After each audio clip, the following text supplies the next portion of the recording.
Hi guys! Here we go again! So ayan, nandito na po talaga kami sa loob ng Caliraya Resort Club. So katatapos lang po namin kumain. At bago tayo mag-swimming, gumala muna tayo sa buong resort syempre. Ayan, ito po yung kanilang basketball court guys. So punta tayo dun sa kabila. Ayan, ito po yung Earthball Playground.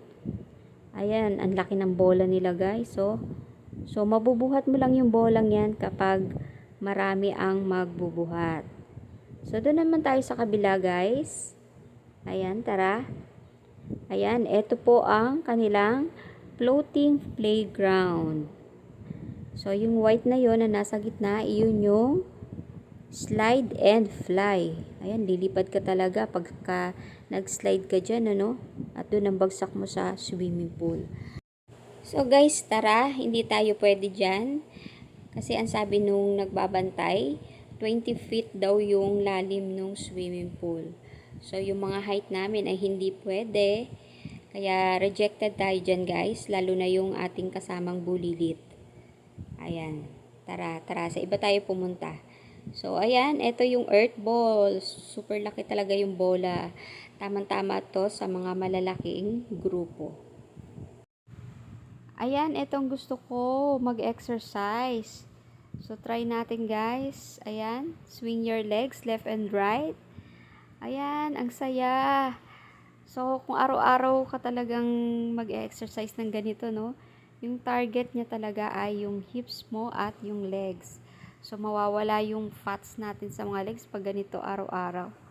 So, ayan, tuwan-tuwa yung mga bata habang sila ay aking binibidyohan. Guys, ito naman yung wall climb at ang rappelling.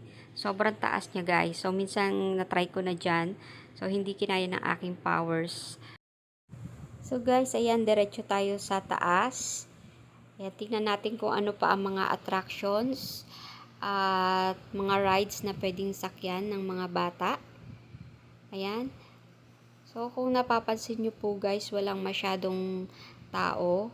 Kasi weekdays ngayon, so nagkataon lang talaga na walang pasok yung mga kids. Ayan, nandito na tayo ngayon sa taas guys. Sobrang nakakahingal bago ka makarating dito. So, tingnan natin yung view. Ayan guys. Andito na tayo sa taas. So, kitang-kita mo na yung view. Ang ganda. O, ito po yung kanilang super slide. So, ang haba guys, so. Grabe. Tapos, ayun yung swimming pool. Nandun kami naka-cottage. So, ayan guys, yung super slide nila. 550 feet long. Sobrang haba. Ayan, nakaka-excite. So, ito naman ang Slide Pinoy. Ayan. Nag-slide na yung mga kids. So, ayan si Bulilit. Tuwan-tuwa na naman si Clark Wayne. Ayan, naku, anong nangyari dito kay Janice? Naiwanan na. Tingnan natin si Janice. Ala, Janice, sige. Nakalambitin ka na dyan. Huwag ka nang bumaba dyan, Janice. Diyan ka na lang. Steady ka na lang dyan, Janice. O ano, paano gagawin mo? Hindi malaman kung paano bababa. Ayun, ganun lang pala yun. So, ganun lang pala ang style para makababa. Ayan naman si John Ray, cool na cool. So, eto na si Bulilit, Clark. Ayan, ang galing naman ni Clark Wayne. Ayan. So, ayan na guys. So, try daw nila na silang 5 ay sabay-sabay. O, ayan, nauna na si Clark. Ayan, hindi na nakasakay si Clark, kundi nakalambitin na lang. Ayun si ate. Ayan, ang galing talaga pagka mga payat, ang bilis nilang sakay. So, ayan guys, ayan. Ang view, napakaganda talaga. Nakaka-relax talaga dito sa Caliraya Resort Club. So, ayun tinatawag nila ako, try ko daw. Sige nga, subukan natin. Kung kakayanin ako dahil ang laki-laki ng aking katawan. So, dun tayo sa dulo kay ate kasi malaki yung kanyang upuan. Ayan. Sige, try nga natin. Naku, kakayanin kaya ako nito. Sige, Ashley, ikaw muna mag-video. At ayan, tinutulungan ako ni ate Celine. So, kailangan ko ng upuan kasi hindi ko abot. Napakahirap talaga pagka maliit. Ayan, so kinaya naman ako, ang laki ng lubid. So, malamang natatalsik ako nito pagdating sa dulo. Ayan na! Ayun, tumalsik na nga ako at eto, tinulungan na ako ng aking bulilit na si Clark. So, ayan, hindi ko alam rin kung paano ako bababa. So, yan guys, ngayon, nandito na naman kami sa swimming pool.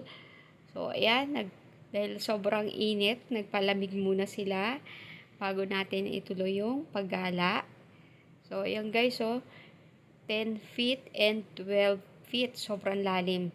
So, napaka-secured lang kasi meron silang mga life vest. At saka meron talagang lifeguard na nagbabantay sa amin. So, ayan si Clark gustong mag-dive pero natatakot. Ayan, lunchtime na po guys. So, nagutom na rin yung mga kids sa swimming at kagagala. So, kain muna tayo bago natin puntahan ulit yung iba pa mga rides na hindi pa namin napupuntahan. So, guys, ayan yung pagkain namin. Kasama po yan sa binayaran naming entrance day tour. So, guys, tara kain po tayo.